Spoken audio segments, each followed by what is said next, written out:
doing a CS PhD at Stanford in machine learning, but specifically speech and language. And I was basically saying I'm just going to go over a few bits of machine learning. So statistical machine learning, reinforcement learning, speech and language processing, and computer vision. Those are the 4 areas that I'm going to go over. And then I was just saying on the quick note of the picture that won't load that I'm somewhat looking at this with rose-tinted glasses. And so there are very negative effects of machine learning when deployed on society and when not taking into account everybody that exists in society, especially a lot of the people that are in this room today. So please don't think that this is, my kind of view of like everything being fine and dandy and fun and fresh. It's just that this is a very short talk. And yeah, so I just want to make sure that we're aware of that before I start. And I think that's the best thing I can do, to just keep that in mind. And there are plenty of people to go out and read about when it comes to ethics and so on and so forth. So I've already introduced myself, we don't need that. And then I went to statistical machine learning. So I'm just going to check that everything is still good. It looks like it. And I described it as building statistical models to make predictions. And I was saying, if you have done a bit of maths, you probably have met linear regression before. And there are other methods that are somewhat similar. You can see there are graphs and there's plotting and there are points. And so it's building models and using those models that you've built based on the data you have to make predictions in the future. So if you've done linear regression, it's like extrapolation. So you get all your points, you use that to make a line on a graph, for example. And you could have, height versus weight, and then there's a line. And so once you have that line that goes all the way through, you can then be given new information and use that with the line to make predictions. So if someone gives you a height, if you have a line based on whichever population you've collected data from, you can then, take it up to the line and use that to predict a weight. Or vice versa, right? Because the line is there, which is really cool. And that's a supervised learning method. So you need to have heights and weights in order to make that line, and then make predictions from the line afterwards. But there are unsupervised methods where you don't need the correct answer. And that's like clustering, for example. And a lot of examples I've seen is to do with, the boundary as to whether or not something is good or bad, or like whether results from a certain test in the medical field dictate a certain outcome for something. And that is a bunch of maths, which I'm not going to go into now, that kind of splits the data up and creates lines to divide the data and creates different clusters. And then you can classify things. And so when you have new input coming in, wherever it sits on the graph will kind of dictate which category it's in. If there are any questions, please feel free to send them in the chat. I'm happy to kind of answer things as they come in. Then a support vector machine is a supervised method, and that's kind of like linear regression, but also kind of not. And it's making a boundary between two things. So it's like somewhat a mix of the two. And if a point is on one side of a line, it's in one category, and if it's on another side of a line, it's in another category. And that's also a supervised learning technique, which is great. But let's move on. So reinforcement learning. There's a book. So the great thing about machine learning education these days is that a lot of academics actually release huge textbooks for free online, which is really cool, and give them to people to just read and use in lectures. So a lot of my kind of education in the last year in my master's was from books that were available for free online. And so this is a quote from Sutton and Bartow, which is, I don't know if everybody uses it, but it's a free book widely available for machine learning. And if anyone's interested in links for all of these things, I'm happy to, oh, there's another, okay, it looks like everything's fine still. Yeah, I'm very happy to send those over and like work with the Zuntos team to get that information out to you. So they say reinforcement learning is a computational approach to understanding and automating goal-directed learning and decision-making. It is distinguished from other computational approaches by its emphasis on learning by an agent from direct interaction with its environment without relying on exemplary supervision or complete models of the environment. So even the statistical methods that we were just looking at have answers and correct answers, and you use those to build a line or draw lines and then put things in categories or make predictions, whereas reinforcement learning kind of mimics babies in an environment where they're just trying different things and seeing what works. Now, this could be, lying to their parents and seeing if they get what they want, or pretending to be a good child and getting some sweets. But it could also be at the very early stages, picking something up from the ground. And it has an agent in an environment, and there's a policy, and there's loads of mathematical stuff that goes with that as well. But I thought I'd just skip to some examples because that's more exciting. And so one that I saw very, very recently from somebody that's here at Stanford actually is working on assistive feeding, so making robots. So when you say robots and robots moving in an environment, if you look at the Boston Dynamics dogs, for example, technically they should be able to go on any terrain, and if you drop them in the UK, they should be able to walk around the UK, but they haven't been there and they haven't trained there. Why is that? It's because they're trained to kind of interact with an environment, and there are rewards for doing good things, and either no reward or like negative reward for things not going well. And so you kind of train this model to maximize reward. That means it can exploit the reward, but you kind of try to balance it out with your modeling techniques. So like I said, one is assistive feeding. So those that may not be able to feed themselves, having robots that kind of know how to get to someone's mouth and how to put it in and like what force to apply and things like that. That's very complicated. Another example is self-driving cars. And that comes up with like the trolley problem as well, as to like who do you save and things like that. And, how is the model trained to deal with those situations? What was the other example I was thinking of reinforcement learning? I think we saw another one where they got robots to like play air hockey. And so there are loads of ways. And also reinforcement is combined with other machine learning methods to kind of learn in that way, which is really interesting. So the next one is speech and language processing. And you have speech processing, which is like automatic speech recognition or speech synthesis. And then you have natural language processing, which covers machine translation, natural language generation, natural language understanding, sentiment analysis, question answering, plus many, many more things. And the reason why speech is so small and language is, is a lot bigger is because a lot of the time language models made kind of do things. So like the speech will then be connected to language to do different things. So let me just jump to some examples to kind of further explain what I'm talking about. So speech, we know about Alexa. I think this is an Echo Dot. That's the one that they were giving us for free. Wonder why they were doing that. And then there's also Siri. So I think these are two examples of you speak to the thing and the thing speaks back. So you speaking to Alexa or Siri, it's taking the waveforms of what you're saying and doing some speech recognition and turning that into words. And then Siri or Alexa will speak back to you.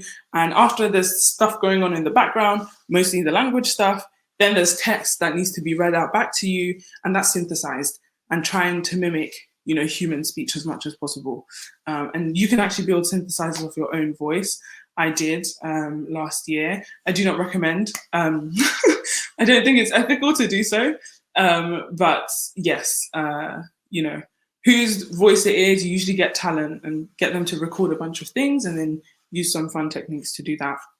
So when you're speaking to Alexa, for example, you then probably go into some sort of NLP model situation, NLP being natural language processing, where it kind of processes what you say and can do things like inference or what else?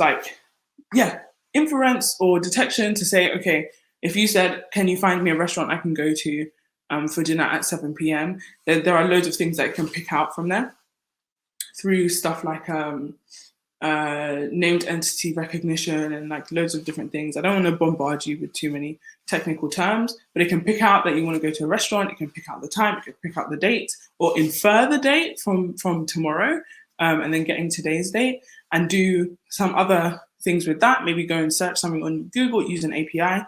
I'm sure we all know and love APIs, and then come back with that information, generate some text and give that back to you. Another one is Google Translate, so machine translation.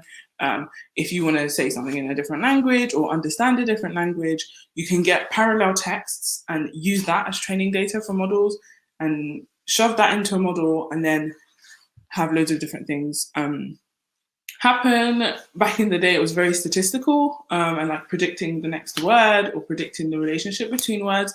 But now we have neural models that are very, very big and kind of look at every word, compare it to the next one, and then decide the kind of relationships it wants to build within a language or between languages. And for languages with loads of data, we're talking terabytes of data, loads of resources, that's great. For ones with fewer resources, it's not as accessible, but the fact that there are parallel texts makes machine translation as a task much easier. So the next one is computer vision, and I think this is the last one actually, so almost there. Not long now. And that is, I got this from another book. So this is, I don't know if it's Zalisky, please, if you hear this, I'm sorry. But he also released a book, and like the last draft just came out a couple of weeks ago, which is great, and it's completely free again. And he, in the first chapter, says that computer vision is basically mathematical techniques for recovering three-dimensional shape and appearance of objects in imagery. A bit abstract, but that's what he says. But it's mainly vision, so things like speech, language, vision, these are connected to the senses, and these are easier, I guess, for us to grasp as things related to artificial intelligence, and that we use machine learning to kind of mimic. So a couple of examples is style transfer, which is really fun. And within all of these are different types of networks, and it's all kind of mix and match. But I think with vision, they use a lot of general adversarial networks, or also called GANs, where you have like two networks fighting against each other, trying like with slightly opposing loss functions. I'm trying to think of or goals. So in order to make each other better. And then you have some cool things. So style transfer is when you have an image and you want to put it in the style of, let's say, an artist. So if you want your selfie to look like it was a Picasso painting, you can actually do this right now. I think Google has something where you can very easily access it. And it's really cool because it kind of obviously will extract features from images or from an artist and say, okay, what is their style and how do we turn that into the style? So that's what's on the left. And then on the right-hand side, it's just some object detection stuff.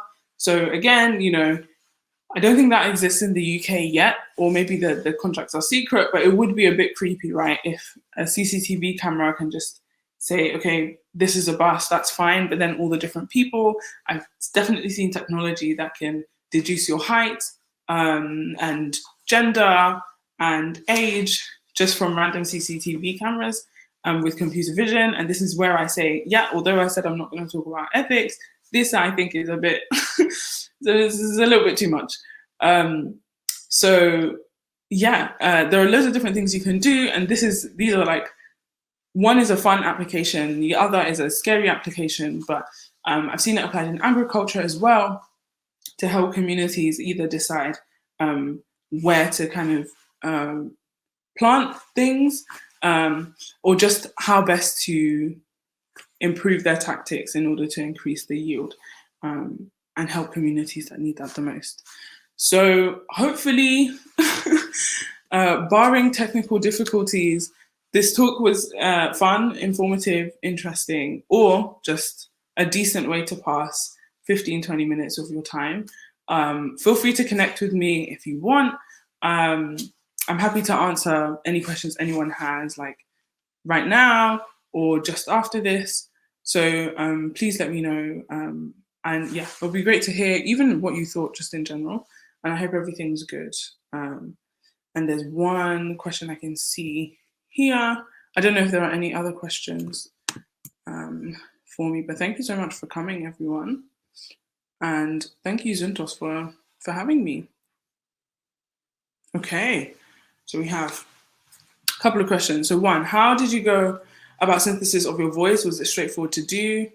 How did I go about synthesis of my voice? So it was a project I had to do I had a speech synthesis module. I had a speech recognition module. So these are like very big topics, but I just ran past them. I would say no, it's not easy for a common person to do. There might be like programs that you can use that do everything for you, and you just give them recordings of your voice. But speech synthesis in general, as of today, requires a talent. So somebody, and obviously you would be the talent if it's your own voice, to record a set of phonetically balanced sentences, let's say, where you can kind of chop up the voice and then mix and match all the different sounds to make new words. Or depending on the systems that you use, it can just take words that exist in the database and take them as whole words, and then it sounds less choppy between the words. So for a layman, it's not easy to do, but for someone who already has an interest and an ability to do machine learning, it's not that hard. So hopefully that answers the question. Then what do you think can be done to ensure ML is ethical and doesn't encourage bias? So I'll start with, I'm not an ethics person. There are plenty of people who devote their academic careers to ethics that I think you should listen to over me. And I'm happy to share that information as well. I don't think that I think the main thing right now is that a lot of researchers don't think ethics is their responsibility. And so one step in the right direction already would just be for people to kind of pay more attention to that. I do think from what we can see with the government, I think we've seen some pushback on using computer vision societally. But I think it's going to be, once it gets into the hands of people who can exploit these machines, it's not really going to be ethical. So it's going to have to be those with the ability stopping or like very carefully choosing the decisions they make. But unfortunately, there are loads of like military. That's just one example, but like companies who are military based who kind of do these technologies or recruit people that do this. So I think unethical uses of machine learning will always exist, but avoiding widespread use of things like computer vision algorithms or like, detection of criminals that's not trained on enough black faces, and then all black people kind of flag up on the system. I think if we can stop big things like that, that would be great. Unfortunately, I don't have much hope. So hopefully that's an okay answer. Any more questions? Oh, wow, questions just came in. Okay, let me see. Doing my third year project using computer vision to detect disease in plants. Look at that. We've got an example even better than anything I've given. Do you know employees in the UK who are looking for or work for that sort of thing? No, everything I've heard to do with plants is either US or Africa based, but there might be some people who collaborate with those doing agriculture on the continent, and that might be something to look into. It's good to still chat. Thank you. Yeah, so I would say I'm happy to have a look. I'm happy to ask around as well. I'm in a place where I know people that do that kind of thing. But I think the skills that you have for detecting disease in plants, if you're not if it's not just plants that you want to work with, the skills that you learn there are transferable to any sort of applications of computer vision and, with a little bit of extra reading, any applications of machine learning. So I think you're in good stead to do whatever you want to do. But if it's plant specific, then I'm, if you want to reach out and force me to have a look, I'm very happy to do so. Okay, so which languages do I use? This question, it would be great to have a clarification of that. Which languages do I use? Day to day, I speak a few. In NLP,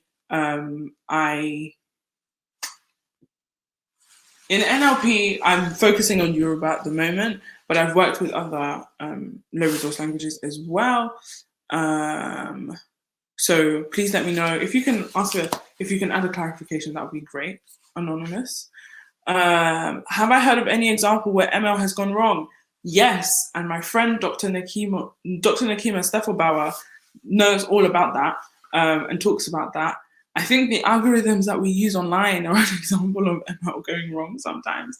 But also, like I was saying, if you build models that are based on existing data that may be biased for a certain way. So, for example, the prison population in America might be skewed in one direction. And if we use that to predict outcomes, I would say something akin to like the gang matrix that exists in the UK is also an example of something like that as well. So, yes, it always goes wrong. There's no shortage of instances where it goes wrong. There are also negative effects that maybe you wouldn't define as going wrong, such as with speech systems that just don't understand accents. So there's a guy with a Scottish accent that just that like used a bunch of speech technologies and like none of them understand what he says. And I don't think that's like I mean, it is not going in the intended purpose of the system, but the system wasn't built for someone like him, and that's more of a like global problem. What are good beginner machine learning projects? I think you should start with statistical stuff.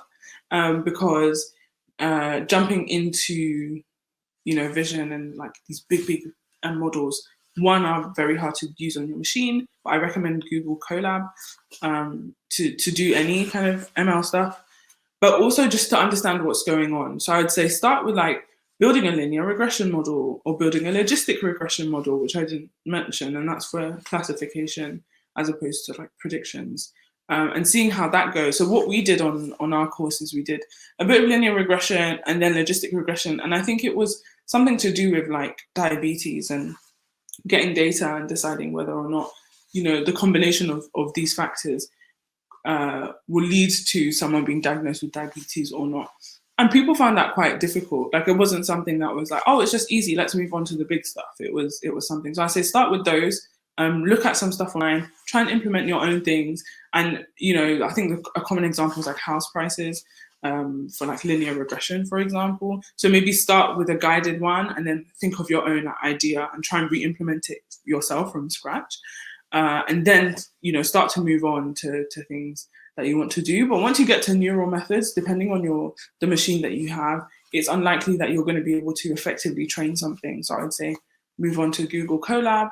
But yeah, there's plenty of stuff to do. If there's anything I've mentioned, apart from the robotic stuff, obviously today, that you'd want to try out, I think you should just look up, like speech recognition projects or speech synthesis projects or like chatbot projects, and then see how that goes. So the questions, okay, it looks like they were ticked when they were answered. I think this is the last chance for questions.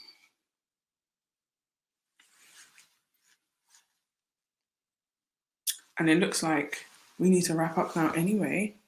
So if I am correct,